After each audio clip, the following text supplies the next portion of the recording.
Assalomu alaykum guruhdagilar. Yaxshimisizlar? Charchamayapsizlarmi? Hammanglar juma ayyominglar bilan.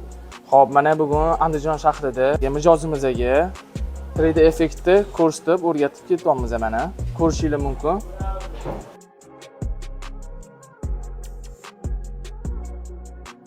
Aka, mana nima deysiz? Nima fikrdasiz? Qanaqa chiqdi sifatlari? Bir paytlar bu shagirtlar aytishuvdi.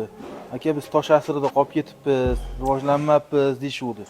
Haqiqatda ham bor bu narsalar. Sizlarni biz qilmoqchi bo'lib yuruvdik, lekin buni mahsulotlar topolmadik. Alhamdulillah, mana mahsulotlar mana olib kelib berdinglar. Endi xudo xolasa shular bilan ishlab xalqimizga sifatli mahsulotlar chiqarib berish niyatdamiz. Mana ko'rdinglar, guruhdagilar, agar kimga shunaqa xizmatlar kerak bo'ladigan bo'lsa, bemalol tavsiya qilamiz. Aloqaga chiqsanglar bo'ladi. Borib, hamma narsani o'zimiz o'rgatib beramiz. Sog' bo'linglar, salomat bo'linglar.